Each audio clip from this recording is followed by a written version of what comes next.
Venez vous relooker chez Luminel. Salon de beauté Luminel vous présente le journal. Luminel, osez être la plus belle.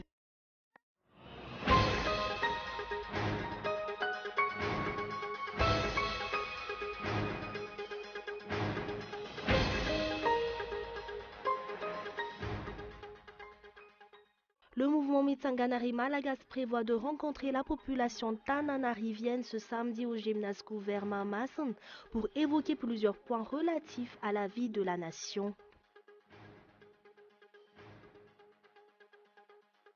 Nous sommes actuellement en pleine campagne de la vanille dont le prix ne cesse d'augmenter aussi bien auprès des producteurs que sur le marché international. En France, Nicolas Sarkozy annonce sa candidature à l'élection présidentielle de 2017.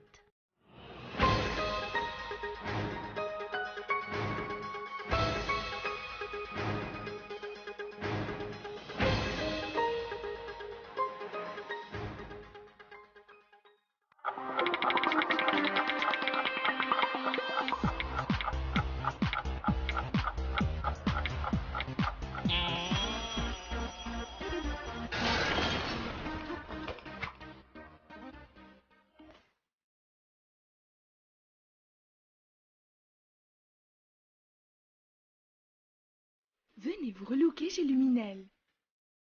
Luminel, coiffure tendance, extension cheveux, coloration, lissage brésilien, maquillage, extension cils. Pédicure, manicure, onglerie.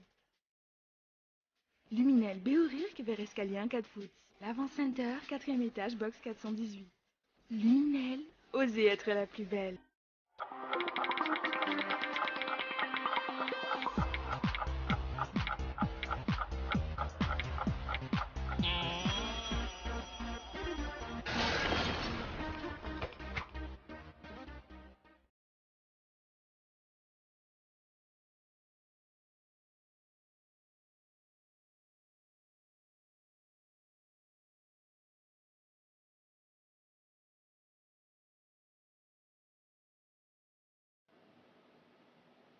Mesdames et messieurs, bonsoir, bienvenue si vous nous rejoignez dans cette nouvelle édition du journal en version française sur Cool TV. Nous ouvrons ce journal avec les actualités nationales.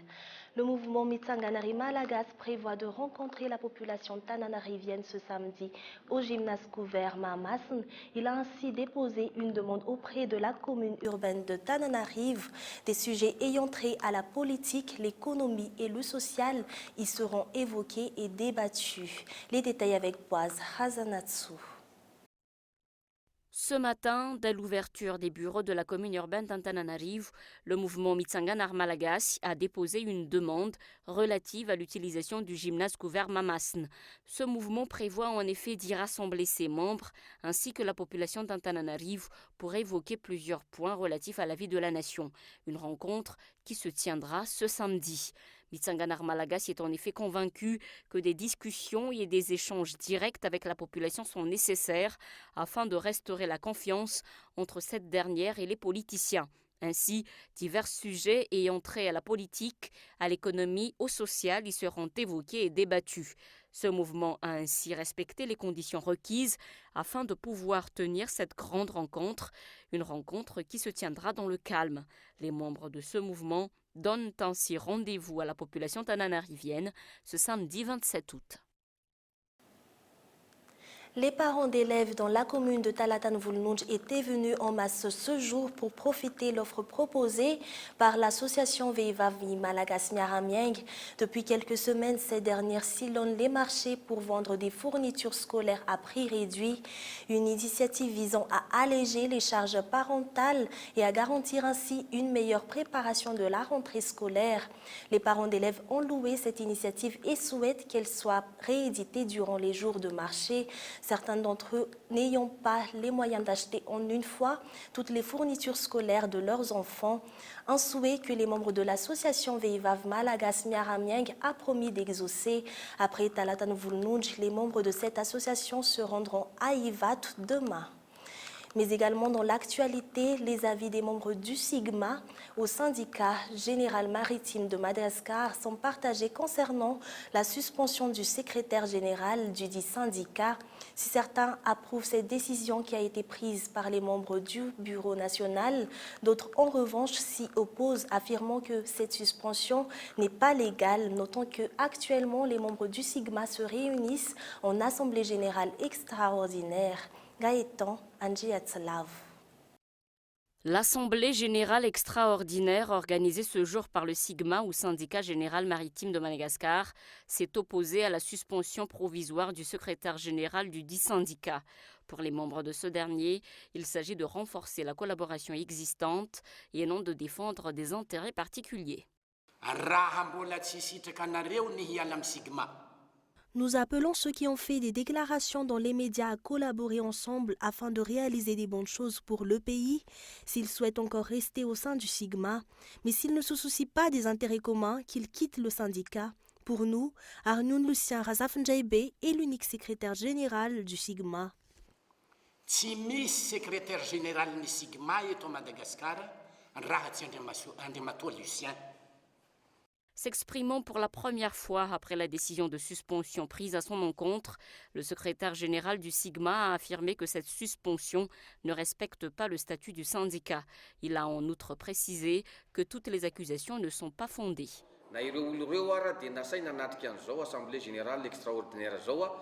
Les membres du bureau national ont été invités à assister à cette assemblée générale, mais ils ne sont pas venus. Ils n'ont peut-être pas la conscience tranquille. L'assemblée générale extraordinaire est la seule compétente pour désigner ou limoger les membres du bureau du Sigma. Lors de cette assemblée d'aujourd'hui, le conseil national, le conseil syndical et les secrétaires régionaux ont tous accepté que je continue d'exercer pleinement mes fonctions de secrétaire général. Rappelons que la décision de suspendre ce responsable au sein du Sigma avait été prise par les membres du bureau national par souci de transparence et de bonne gestion. Cette assemblée générale extraordinaire du syndicat général maritime de Madagascar prendra fin demain. Les membres prévoient de faire une déclaration commune à cette occasion. L'enquête relative à l'assassinat de 2 jeunes ressortissants français à Sainte-Marie avance à grands pas. 5 personnes ont été appréhendées par la police. 4 parmi elles se trouvaient dans la discothèque où ces 2 Français âgés respectivement de 25 et 22 ans avaient passé la soirée. La 5e personne serait l'ex-petite amie d'une des victimes, un Français vivant sur l'île de Sainte-Marie. D'après le commandant de la section de recherche criminelle, on ne peut pas confirmer leur culpabilité ou leur implication directe et indirecte dans ce crime. Rappelons que les corps sans vie de ce couple français ont été retrouvés dimanche matin sur une plage non loin de la discothèque. Les victimes avaient subi de violents coups à la tête. Sur un autre sujet, hausse vertigineuse de la prix du vanille. Cette situation entraîne la recrudescence des vols de vanille sur pied. Rien que le 2e trimestre de cette année, environ 230 voleurs de vanille ont été arrêtés dans la région de Sava. Des vols qui impactent sur la qualité de la vanille produite dans cette localité. Michela Ranardzon. Nous sommes actuellement en pleine campagne de la vanille. La vanille dont le prix ne cesse d'augmenter, aussi bien auprès des producteurs que sur le marché international. Si le kilo de la vanille verte était de 70 000 ariars en 2015, il se négocie à 120 000 ariars actuellement. Pour la vanille préparée, le prix suit également une courbe ascendante, passant de 300 000 ariars l'année dernière à 500 000 ariars actuellement. Même constat sur le marché international, où le kilo de la vanille vendu à 95 $ l'année dernière s'achète actuellement à 220 $. Ainsi, le prix de la vanille flambe, pourtant sa qualité se dégrade et les exportateurs peinent à respecter les normes internationales requises. Si l'on se réfère aux normes, le taux de vanilline dans la vanille devrait se situer entre 1,5 et 1,8 %. La vanille en provenance de Madagascar est réputée pour son fort taux de vanilline pouvant atteindre 2,5%, mais la vanille produite notamment dans les régions de Sofia et de Vatva-Fitvnagne ne présente actuellement qu'un taux de vanilline de 1,2%, une situation qui résulte de la récolte précoce et de la recrudescence des vols de vanille sur pied. Durant le deuxième trimestre de cette année, 228 voleurs de vanille ont été arrêtés dans la région Sava. L'accélération des travaux de construction d'un hôtel à Evat étonne plus d'un. Un hôtel prestigieux qui appartiendrait à une personne proche du chef de l'État, dont le nom a été cité dans une affaire de détournement survenue dans la région de Haute-Matiach. Les ouvriers et les maçons y travaillent de jour comme de nuit sans répit. Les interrogations fusent. L'activation des travaux sur ce chantier a-t-elle quelque chose à voir avec la suspension des travaux au village Voir? Des sources affirment que cette suspension avait été volontairement décidée afin de confier à cet hôtel de luxe l'hébergement d'une partie des participants au prochain sommet de la francophonie. D'ailleurs, en vue de l'État, l'avancement du travaux, cette infrastructure serait construite avant novembre.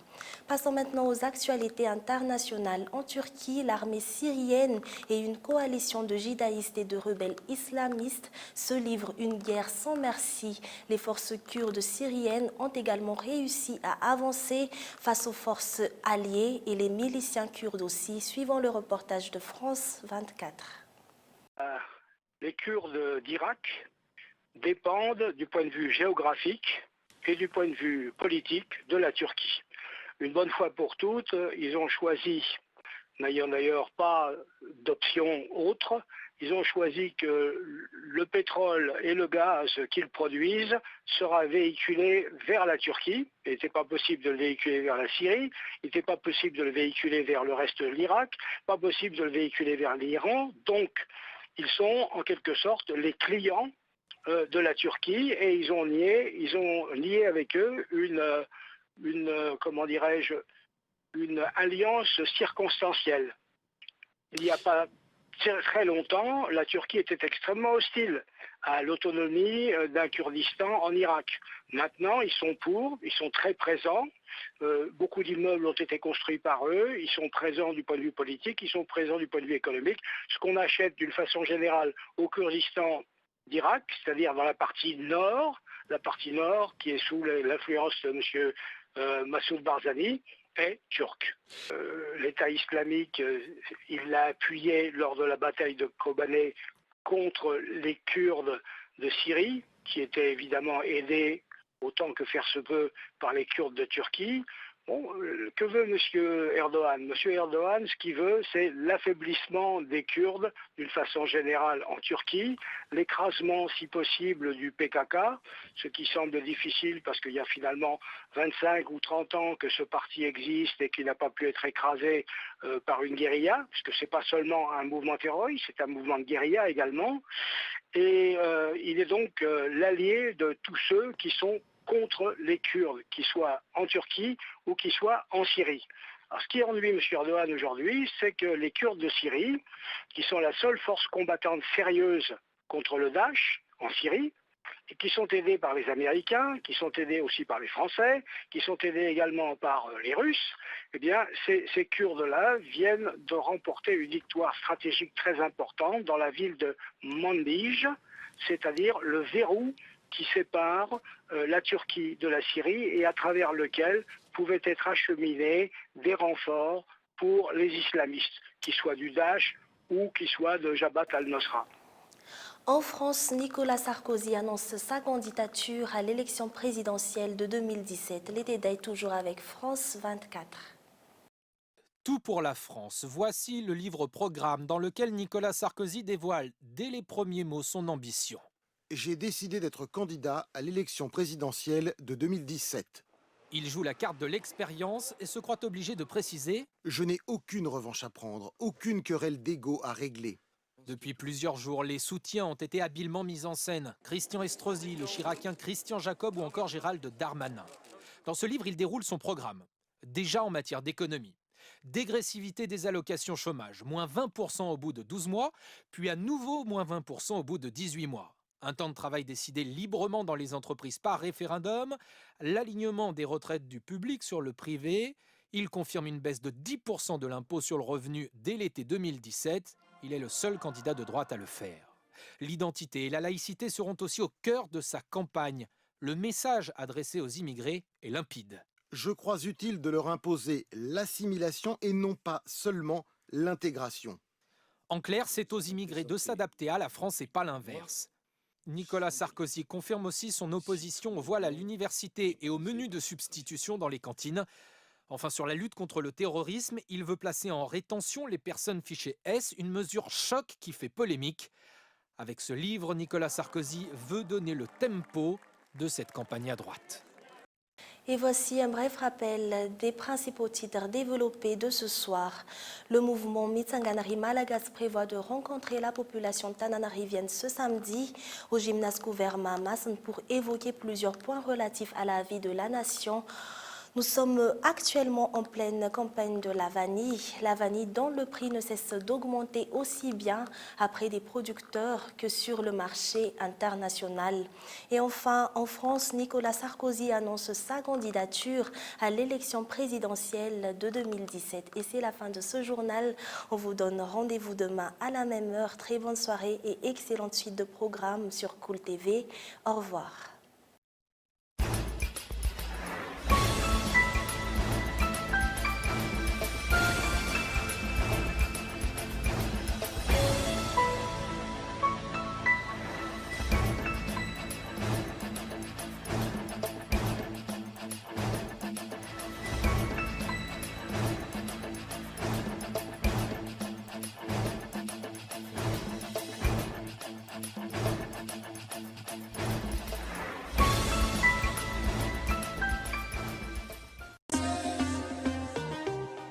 Venez vous relooker chez Luminel. Le journal vous a été présenté par Salon de beauté Luminel. Luminel, osez être la plus belle.